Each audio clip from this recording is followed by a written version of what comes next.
Hey guys, Kim here with Like Tesla. So last week we were helping my mother-in-law sell her Model S. She has a 2013 Model S with the 85 kilowatt hour battery pack, and she's had it for about 5 years, and she just recently crossed the 75,000 mile mark on her odometer.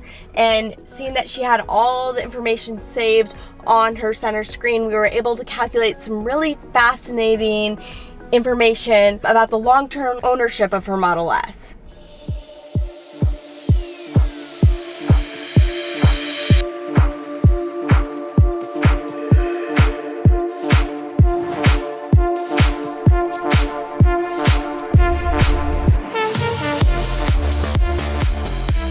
First, we noticed that her car has consumed nearly 26,000 kilowatt hours of electricity over the course of these last 5 years. So she has never supercharged her car in these 5 years.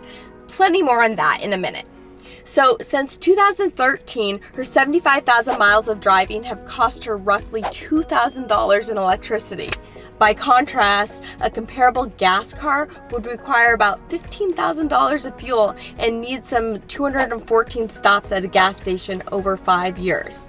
Now, probably the most common questions we get about our Tesla is how long it takes to charge versus how quickly someone can gas up. We calculated that in those 214 gas stops, assuming 7 minutes at each fill-up, it accumulates to 25 hours of waiting on your car to gas up over the past 5 years. Of course, if you road trip dozens of times, that number can quickly flip in favor of a gas car. But when I flat out asked her how long she's ever had to wait on her car, she said 0 minutes because she exclusively charges at home. I thought that was pretty fascinating. So last week we went on to charge her car to 100% for the first time in years, and I found it so surprising that it showed so little battery degradation. The 85 kilowatt hour battery pack that she has in her Model S was rated at 265 miles brand new, and her car showed 258 miles last week when fully charged. That's only 3% degradation over the 75,000 miles. That's another very common comment that we get all the time.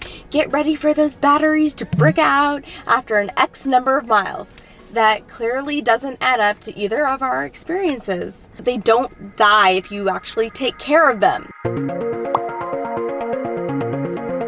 It's important to note that our car may very well be one of the final ones in Tesla's fleet that has never been supercharged. Yes, she does have that free lifetime supercharging, but she's actually never ventured more than 200 miles from her home in these last 5 years, so it's all been charged in her garage. The city of Seattle, by the way, runs over 90% renewable energy, so that car is truly zero emissions from the onset. So what are you guys in the Tesla community seeing as far as degradation on your long-term Teslas? If you think her having never supercharged may play at least a role in why her battery pack has remained so healthy, let us know. Her watt hour per mile are not extremely low, and she's always driven 21-inch wheels, so those are less than ideal. Another possible factor could be that she almost never charges past 80%. So she's selling her S and actually just confirmed her dual motor Model 3 ordered this week as well. So she's debated this for a long time, and I know you guys can relate. Do you spend, I think her configured dollar amount was $64,000 on a dual motor Model 3, or go for the Model S and spend, around $88,000 on her configured Model S? So ultimately, she settled on the 3 because of the size and tech advances over the past 5 years compared to her old Model S, and the $24,000 in savings. So comment below.